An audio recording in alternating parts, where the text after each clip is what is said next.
Good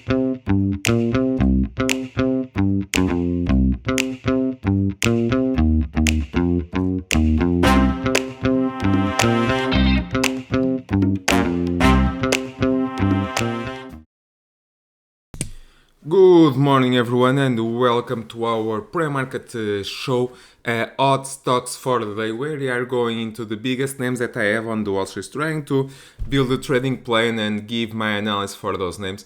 And what an ugly action that we have been seeing on those markets. So let's look into those charts, and let's start with the first name that I have on the watchlist, AMD. AMD is one of the names that I like.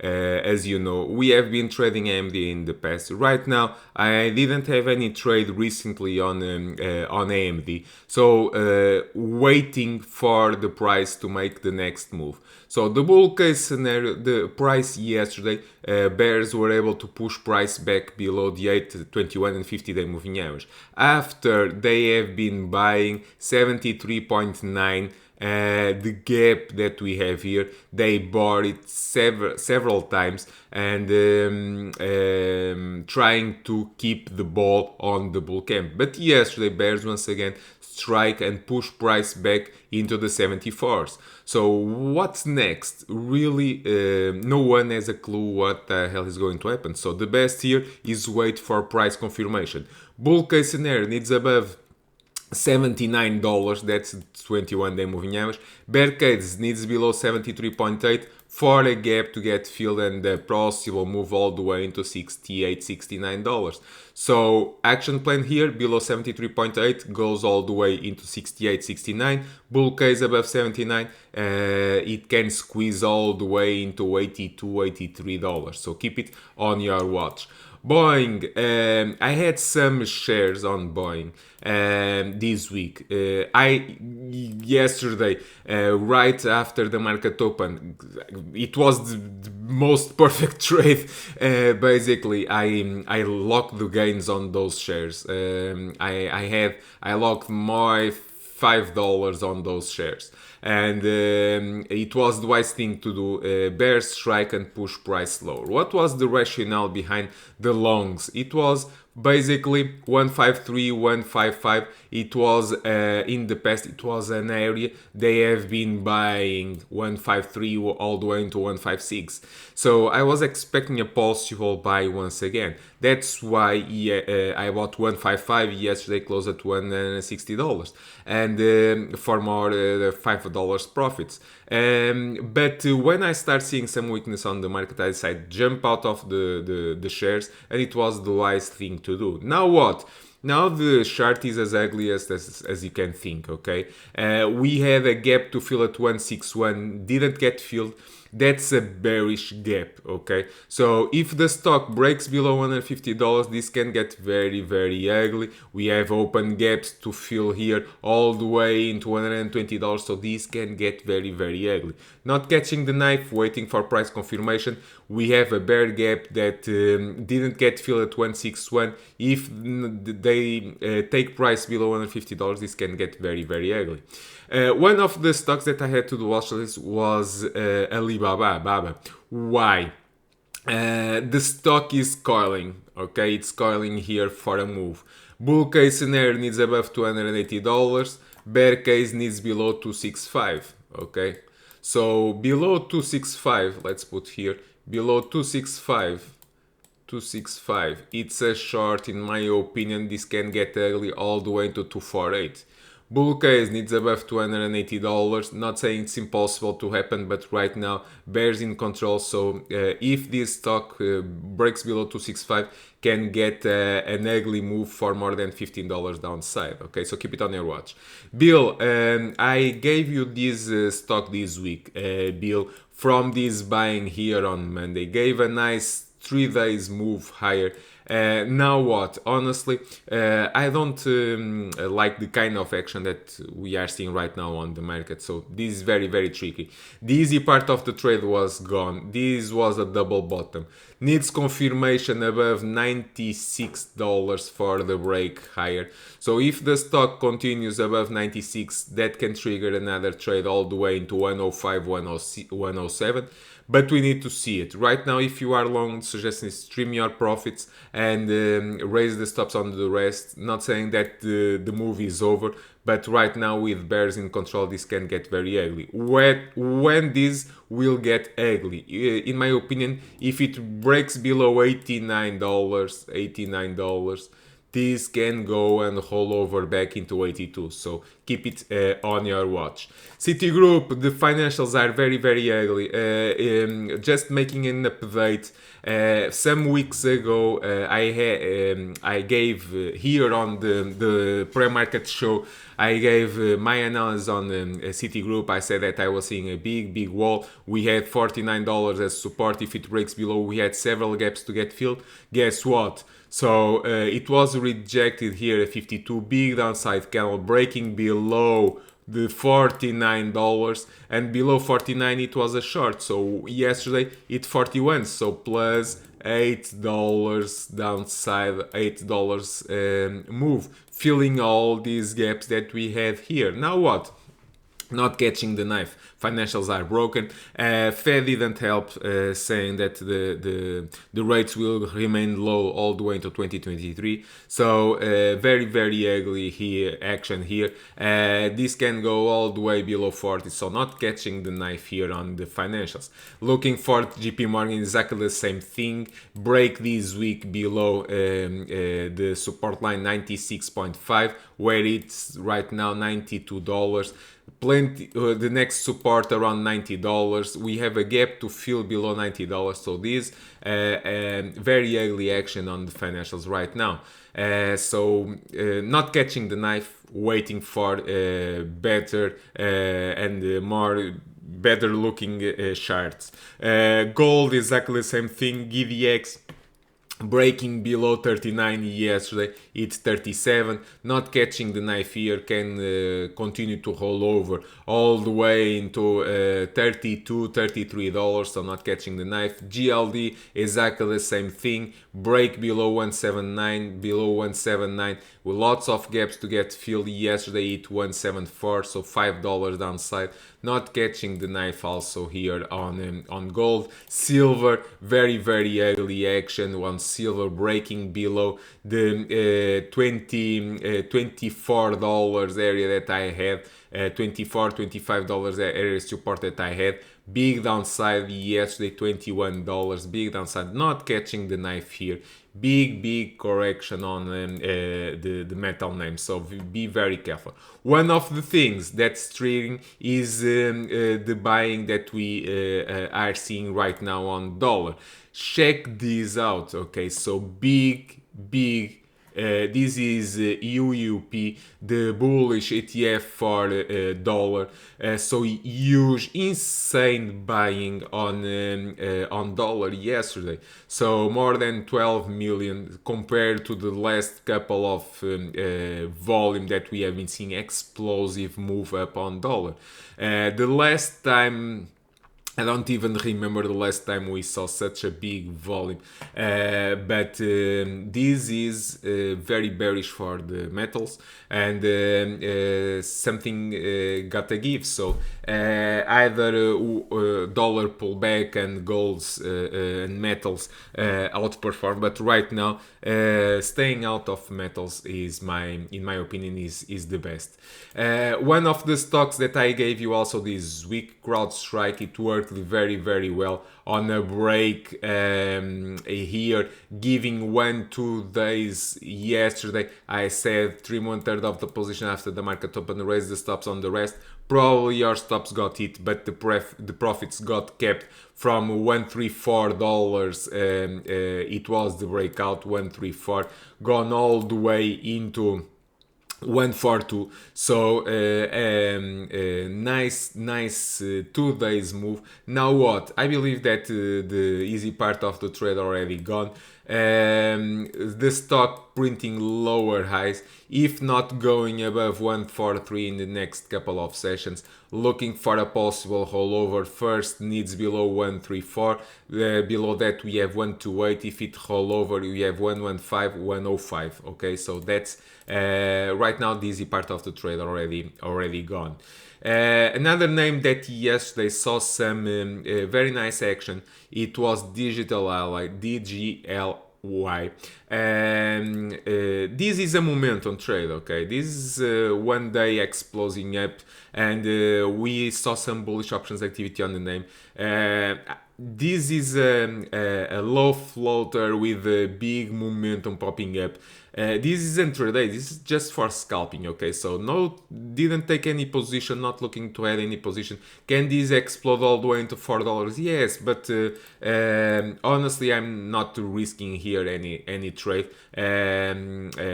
Just scalping, okay? Yesterday gave a beautiful scalp for those that got that unusual options activity. Otherwise, staying out of this name.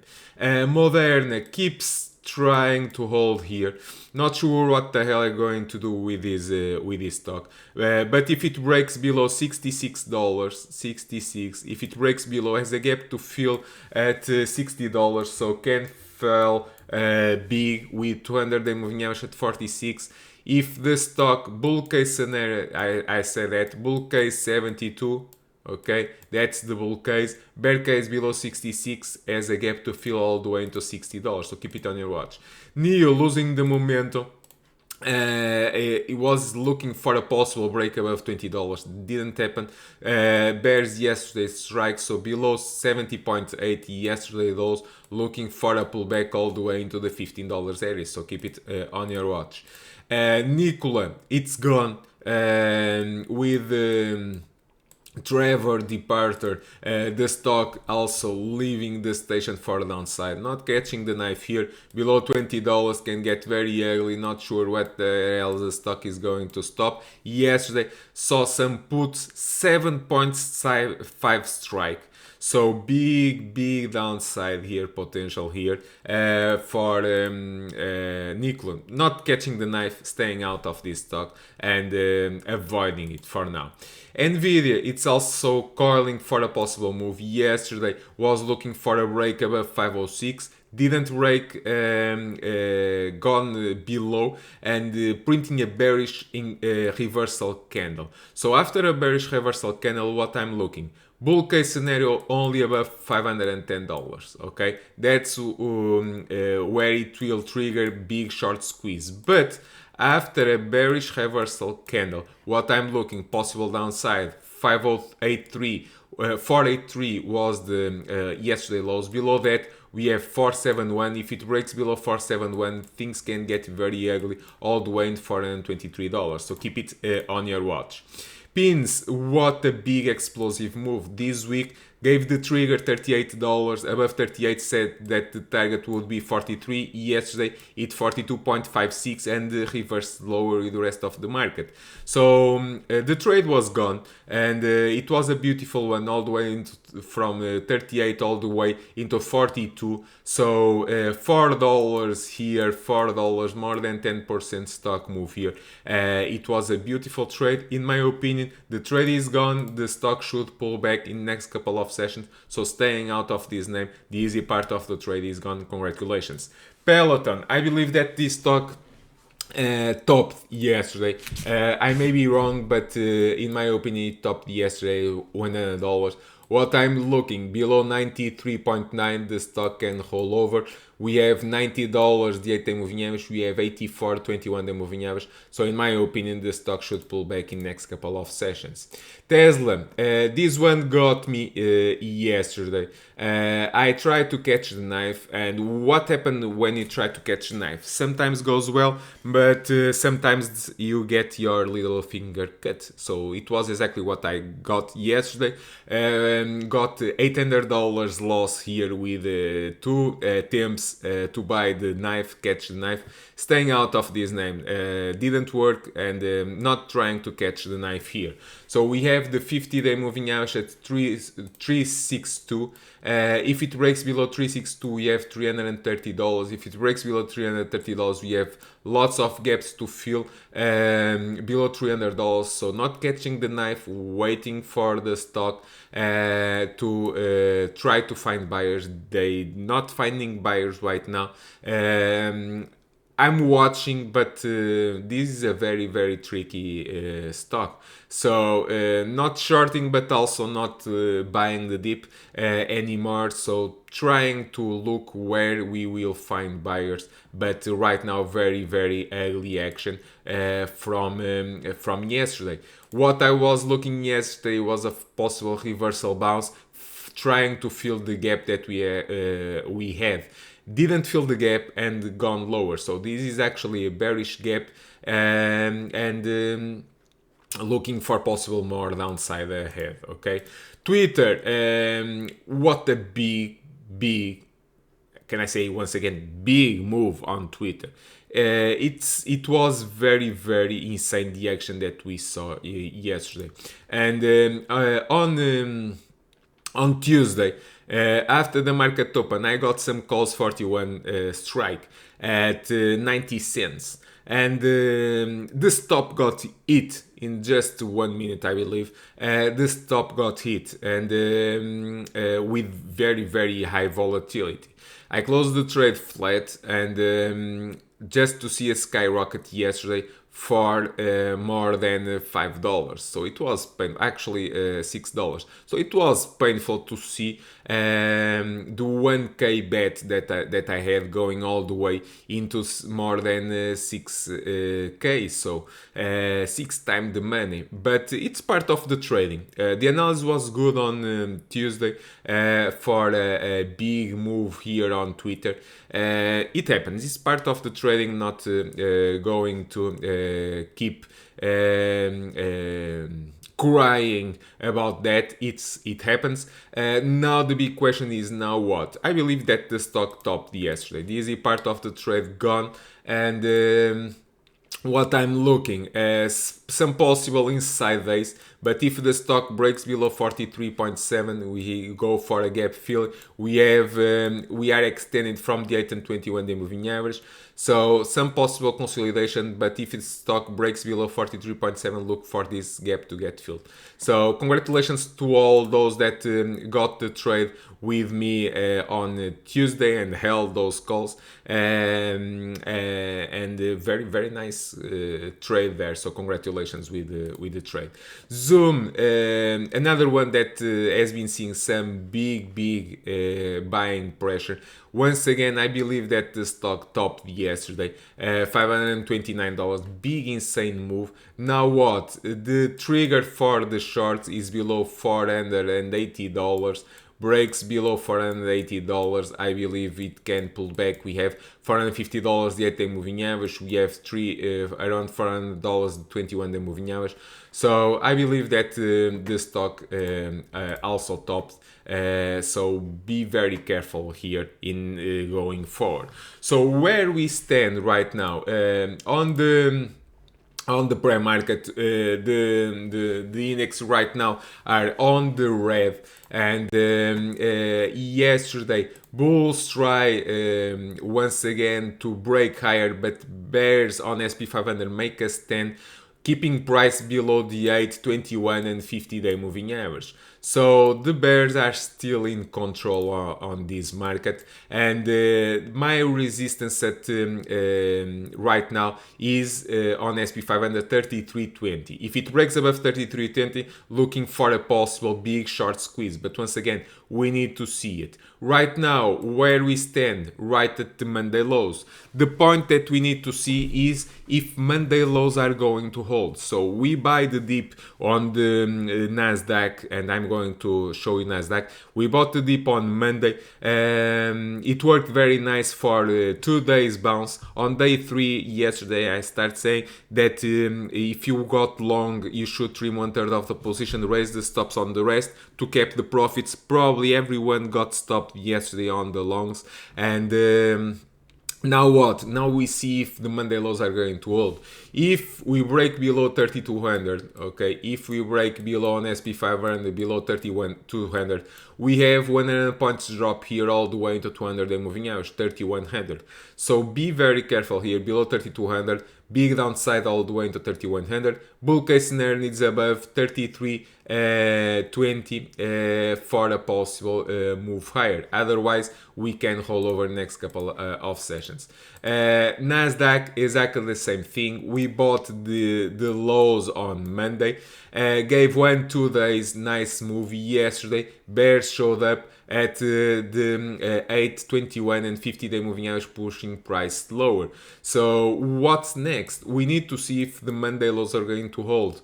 Otherwise, if they don't hold, we have 10,500. If it breaks below this, can get very ugly, all the way into 95.63. That's 200-day moving average. Bull case scenario needs above 11 to 225. That's when it will trigger the longs. So right now the action is watch to see if the market is going to hold the Monday lows or not. If they take out below the Monday lows and not able to recover it, we can have big downside ahead in next couple of sessions. Otherwise, if the Monday lows hold, we can have a double bottom, and that's one of the possible scenarios, a double bottom and reverse back up. But in my opinion, play safe.